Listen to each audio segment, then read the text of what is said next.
বন্ধুরা, রাত্রে শোয়ার আগে নারকেল তেল ঠিক আমি যেভাবে তোমাদের দেখাচ্ছি এইভাবে একবার লাগিয়ে দেখো। দেখবে স্কিন হবে অনেক বেশি উজ্জ্বল। আর অনেক সময় তোমরা দেখবে আমরা কোল্ড ক্রিম ব্যবহার করি, কোল্ড ক্রিম ব্যবহার করে কিন্তু আমাদের স্কিনে কোনো রকম সমস্যার সমাধান তো হয়ই না, বরঞ্চ আরও বেশি সমস্যা হয়।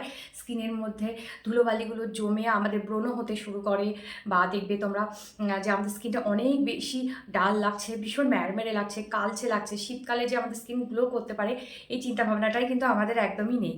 তো তো বন্ধুরা, বুঝতেই পারছো যে নারকেল তেলের আজকে রেমেডি তোমাদের সাথে শেয়ার করতে চলেছি। চলো দেখে নিই কীভাবে তৈরি করতে হবে। এর জন্য আমি 1.5 চামচ মতো নারকেল তেল নিয়ে নিচ্ছি। তার সাথে নেব হাফ চা চামচ মতো এখানে অ্যালোভেরা জেল দিয়ে দুটোকে একসঙ্গে ভালো করে ফেটিয়ে নিচ্ছি। দেখো এরকম হবে, একটা থকথকে জেলের মতো অংশ তৈরি হবে। তারপর আমি এখানে দিচ্ছি খুব সামান্য একটুখানি পাতিলেবুর রস। সবগুলো উপকরণ একসঙ্গে মিশিয়ে এইভাবে ফেটিয়ে নেব। তো ফেটিয়ে নেওয়ার পরে এরকম একটা থকথকে জেলের মতো অংশ তৈরি হবে। তো বন্ধুরা, তো মুখটা ভালো করে ধুয়ে নিতে হবে অবশ্যই। রাত্রিবেলা আমরা শোয়ার আগে একবার করে মুখ ধুই। তো সেই ফেস ওয়াশ দিয়ে বা তোমাদের পছন্দ মতো যে কোনো কিছু দিয়ে তোমরা মুখটা ধুয়ে নিতে পারো। খুব ভালো ফল পেতে কিন্তু বাড়িতে তৈরি যে কোনো ফেস ওয়াশ একটা বা ফেস প্যাক তোমরা লাগিয়ে নিতে পারো। এরকম ফেস প্যাক বা ফেস ওয়াশ আমি অনেকগুলো আমার চ্যানেলে শেয়ার করেছি, সেখান থেকে একটা দেখে নিতে পারো। তারপর আমি নারকেল তেলটা লাগাবো। তো নারকেল তেলটা আমি দেখো এইভাবে লাগাবো। লাগিয়ে অবশ্যই একটু আমি মাসাজ দেবো আমার মুখে, সমস্ত মুখে। এখন শীতকাল বলে আমি নারকেল তেলের পরিমাণটা বেশি দিয়েছি। তোমরা যদি এই রেমেডিটা গরমকালেও করতে চাও তো সেখানে অ্যালোভেরা জেলের পরিমাণটা বাড়িয়ে দেবে আর নারকেল তেলের পরিমাণটা একটু কমিয়ে দেবে।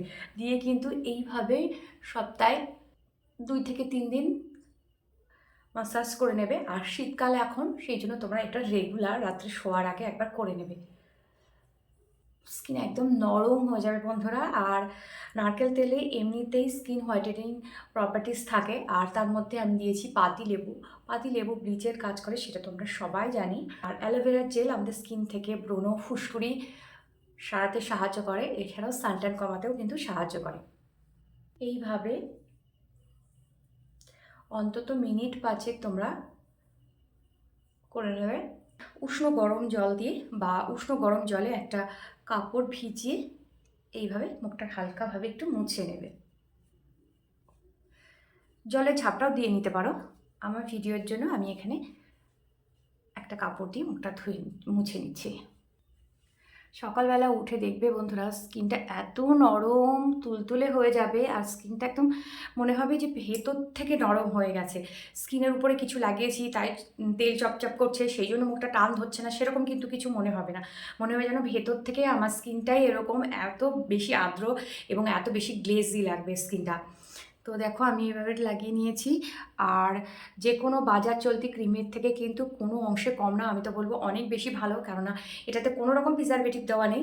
তোমরা চেষ্টা করবে অ্যালোভেরা জেল এবং নারকেল তেলটা খুব ভালো ব্র্যান্ডের কিনতে, তাহলে তো পুরোপুরি 100% আমরা কোনো রকম কেমিক্যাল ছাড়াই এই রেমেডিটা করতে পারবো। নারকেল তেল সানট্যান কমাতেও কিন্তু ভীষণভাবে সাহায্য করে। আর দেখবে বয়সের সাথে সাথে চোখের এখানটায়, এই কানগুলোতে ছোট্ট ছোট্ট রিঙ্কলস পড়তে থাকে, তো সেইগুলোও কিন্তু মাসাজের ফলে এবং নারকেল তেল দেওয়ার ফলে কিন্তু ধীরে ধীরে করে রিমুভ হয়ে যায়, আর ফার্দার আর রিঙ্কেলস কিন্তু পড়ে না। ফলে আমাদের বয়সের যে এজিং সাইনটা সেটাও কিন্তু অনেকটা স্লো ডাউন হয়ে যায়। তো চলো আজকের মতো ভিডিওটা এখানে শেষ করছি। ভালো লাগলে প্লিজ লাইক কমেন্ট শেয়ার করে দিও। আর তুমি যদি আমার চ্যানেলের নতুন বন্ধু হয়ে থাকো আমার চ্যানেলটাকে সাবস্ক্রাইব করে দিও। আর তুমি যদি এই ভিডিওটা ফেসবুক থেকে দেখে থাকো তাহলে আমার পেজটাকে একটা লাইক করে দিও। তো আজকের মতো টাটা, বাই বাই।